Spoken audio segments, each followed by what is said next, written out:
Hi guys, welcome back to Kpop Talks. I'm your host Aladdin, and today we're doing the list, and I'm doing the list of what I consider to be the best K-pop albums of June 2020, July 2023. Sorry for my mistakes already. I'm kind of cooked this afternoon, and I felt like July overall was a weaker month.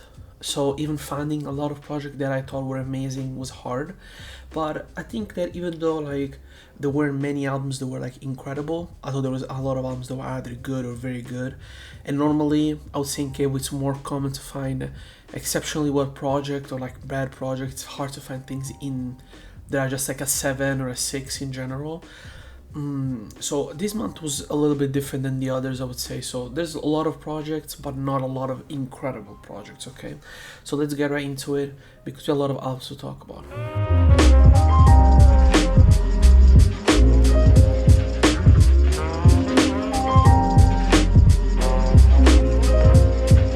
First and foremost, we have Kiss of Life with their homonymous album Kiss of Life. I think it was a great introduction to the group. I think this is the way you introduce a group to the audience. You have a couple of singles and then you have a solo for every single member. They're all very, very different songs, very differently produced. Obviously, there's a theme, there's an aesthetic they're going for, but still there's enough room where they decided to give the girls a little bit of originality, a little bit of difference between each one another. And the single was also, I think, pretty enjoyable. So it's a good job by their company and good job by the girls, obviously. Next we have Benzino with Novitsky. Benzino is a legendary Korean hip-hop rapper. He has been very inconsistent, I would say, historically, but then even after doing his military, he pretty much disappeared. I remember he released a song, if I'm not mistaken, last year, and was it last year? I'm pretty sure maybe the start of the year, and then again he disappeared again. He has these tendencies, but this album is pretty good, even though it's long. Some songs can be a little bit repetitive. There's singing, there's rapping, the features are good.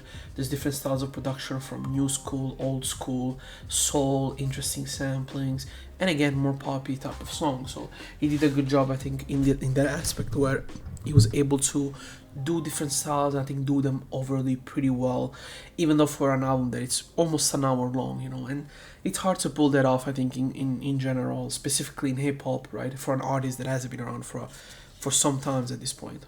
Next we have New Jeans with Get Up, their EP. I thought this album was actually enjoyable. I mean, every single they released was pretty good. There's, again, a lot of variety here. The only song I didn't think was good was New Jeans, the New Jeans. I thought it was just weird, completely out of place. But for everything else, I felt like they did a pretty good job. They're one of these groups that, they have their sound, they have their aesthetic. Now, as I said, and I said it again, how long can they keep this going? I have no idea, because obviously they're riding this really, really hot wave, similar to IVE and whatever. We've seen it with ITZY, we've seen it with 80s for a little bit, we've seen it with certain groups where they have those 2 years where they're everywhere. The test will be to see if they're able to go past those 2 years, because if they can, then I think in a way it showcases that HYBE is actually capable of recreating a certain level of success, that it might not be BTS, but it can be something closer to that.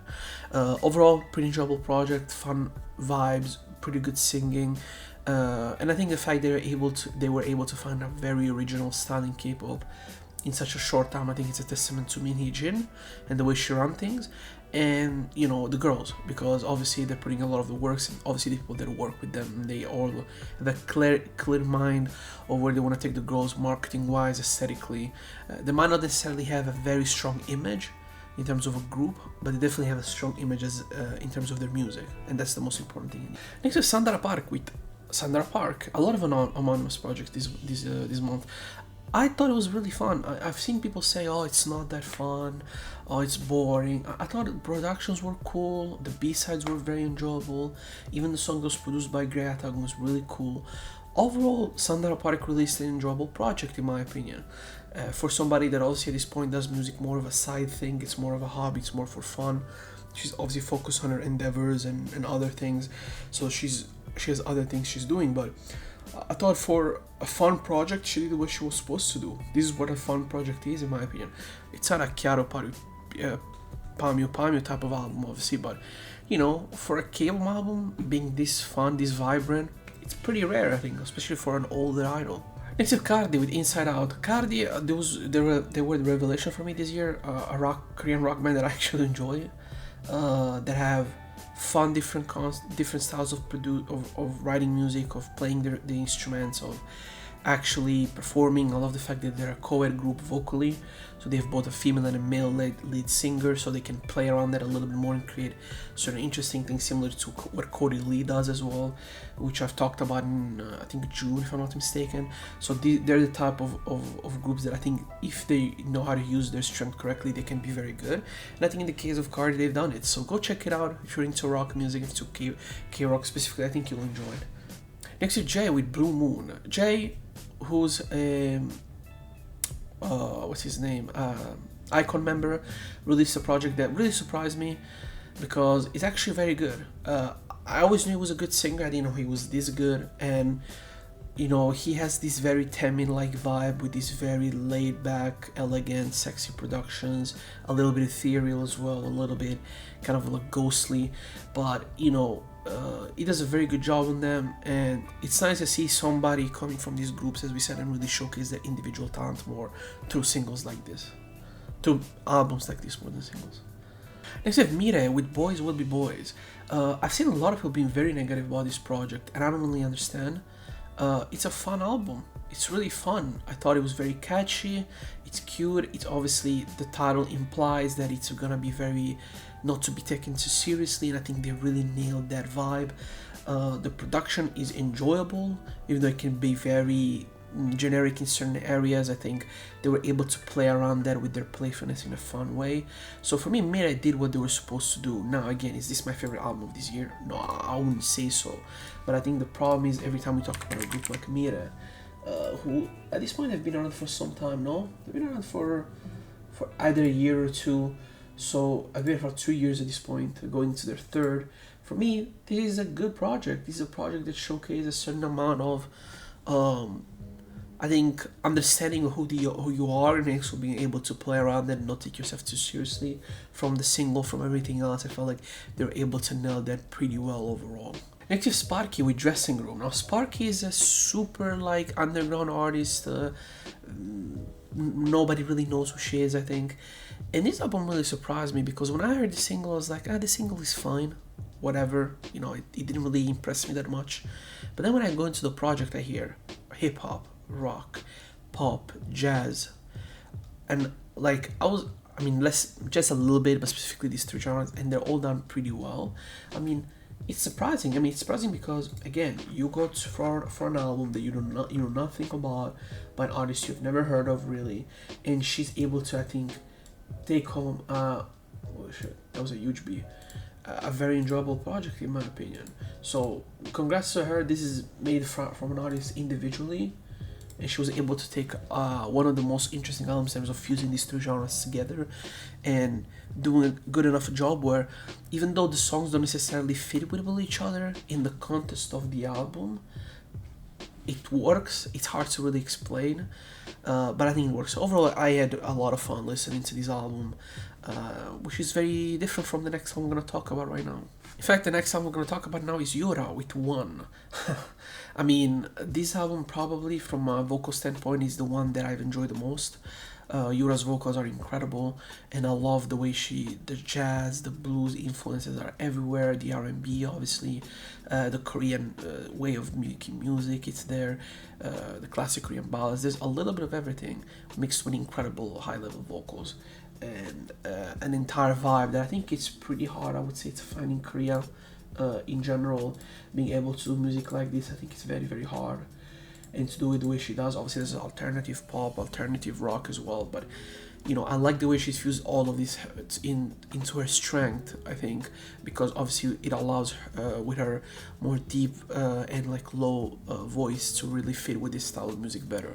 So give her credit. This is a very, very enjoyable project, and I recommend it to anybody really. Next we have Infinite Begin. And this is probably the best male K-pop group project of the year. It might be definitely his contention. I mean, a project like this where there's a incredible production, coherent from start to finish, very high level vocals, fun. The moments where the songs have to be fun, they're fun. When they have to be virtuosos in terms of like the production, they let the production explode. When there has to be moments where there's solo, incredible vocal moments, there is. Like, it seems like they really understand what they are. I mean, Infinite is a legendary group, obviously. They were one of the first like really cool stories from the genre where smaller groups from smaller companies were able to make it big. But even the intro alone showcases, I think, a different approach to the industry, that in the music industry, that it doesn't exist anymore. The fact that it's an instrumental that sets the tone, I think, thematically for the rest of the project, it's something you don't really see pretty much anymore. I would say specifically in pop music, really. In hip hop, there's still artists that do this a lot, but in hip hop, way less, I would say. And so for me specifically, I mean, I've really enjoyed it. I mean, Infinite showcases why they're one of the GOATs, and why, they were as popular as they were in the past. It's as simple as that. Next we have Odd Eye Circle with another anonymous album, sorry, Odd Eye Circle. I thought the album was actually really enjoyable. I thought the single was the weakest part. I still think Black Air Force One is the weakest song of the album. It's not a super long project, I think it's 6 songs, but the rest songs are way more fun to listen to, way more interesting. I don't know, again, I understand you went for that because of the title, because probably you got a huge Nike sponsorship, whatever. Like, I don't even want to, like, necessarily diminish your whatever you want to call it, like your achievements, whatever, but I think My Secret Playlist, Love Me Like, Je ne sais quoi, Lucy, they're all better songs, but obviously you had to go with the song that probably people would have enjoyed more. So definitely check it out. I think if you're a fan of Luna, you definitely have to. You'll be stupid not to. And that's really it. Next up, ITZY with Kill My Doubt. Now, everybody has been shitting on this project, and honestly, I don't understand. I mean, to me, the way I look at it is, this is the type of music I like from them. Like, this really tongue-in-cheek, able to approach music in a way that I think only Red Velvet in the last 10 years were able to do, but still able to, I think, have a very specific style, a very specific originality to you, good vocals, and I think people really were mad about JYP getting mad at the girls for the way they were singing during recording. But I mean, when you listen to this project, I completely understand why I did that. I mean, there's in every song, they're singing completely differently. So that's why I was stressing that out. Now, I'm not surprised people didn't like it as much if you're like an original ITZY fan, because when they were making worse music, which was more palatable to the average people in the community, it was better, right? Like when Red Velvet had made Psycho and like all these songs, Bad Boy, like that's when they made their biggest numbers, because that was one of the most palatable music they did, but it doesn't necessarily mean it's the best music they've done. So I think that I respect JYP because he obviously caters to their strength. People say they're flopping bullshit. Every year they sell more and more and more, which is a testament to, I think, the fact that a lot of fans like the fact they do different things. I think partially that's definitely a part of it. But yeah, I mean, they've grown a lot artistically. So it's funny, I think, that as soon as I start loving them, a lot of people start telling me that they're not good, when I think that actually now they're showcasing way more ability than in the past, where the songs just didn't feel, I think, interesting, and more than interesting, they didn't really feel like them, in my opinion. Like even Mafia in the Morning, I'm not a fan of that song, as I've said in the past, and I've criticized that song, but I have to admit, it fits the girl more than Dala Dala did, I think, or songs like this, where obviously we're more meant for, I don't know, I think we're meant for other groups. Maybe the original concept was different, then they try to go with more of a different vibe. I just feel like those songs were never really as good or as complete as people made them out to be. But talking about a more positive light, the production here works, and the vocals, I love the girls' performances, and every song has an element of catchiness that is different from one another, and I really enjoyed it. Next we have Shono and Youngwon with the Unseen. Shono and Youngwon, obviously Monsta X members. It's a very good project. The best part of it is the vocals. I love how the two guys go back and forth. They really fit well with each other. I didn't really expect it when I heard it the first time. I thought Shono and Youngwon, they're closer vocally than people think, so maybe it's not going to work, but there's enough of, I think the people that produce the songs, the people that they work with understand them, so they were able to enhance their vocals very well, and the contrast was there, and creating that really cool chemistry. The productions are cool. I don't think you normally hear most acts really sing on this type of productions as much, so you would enjoy it, I think, from that point as well. So yeah, I'm happy Sean is back making music with Youngwon, and it's a very interesting pairing, I would say. Zero Base One, Youth in the Shade, for the last project of this list. People criticize this quite a bit, but honestly, I thought this album was fun. I thought this album, again, it's a young group coming out and making a really enjoyable project. No bullshit, no sort of trying to sell this image of yourself, of this like incredible group production. Like, I say this every time, you know, if you think how Treasure debuted and many others, you know, and how they came out swinging with this very like cool vibe, and very like this super high production, Stray Kids, 8 and you have these groups singing on simple productions, upbeat pop, fun R&B, very second, third generation, and they feel good on it. They feel nice. You know, they look like that's what fits them. So in a way, I don't get why people are mad at this. I think they're mad because, again, if you don't just, or they don't like it, I think they don't like it because it's not as, maybe sounds like others. But I've always said this, it's better to sound like you than others, even if the others is more popular. Like, you know, look at Treasure. They've tried to do something more cool, and fans don't like it, right? When they should have stick to that more fun side of them. But because they couldn't see it, they thought people wanted to see the coolness. A lot of people just want to see you, and that's the most important thing. So yeah, I mean, I've really enjoyed it. This is a cool like project from a rookie group. I'm pretty sure they're a rookie group. Yeah, they debuted this month, if I'm not mistaken, of July. I could be wrong, but they debuted on July, June, whatever. So I honestly thought it was pretty fine. I really liked listening to it, and it was a nice throwback to the old days, as they say, but done in a way that I think it's good, and it's not just nostalgic just for the sake of nostalgia. I thought it was very, very, very enjoyable.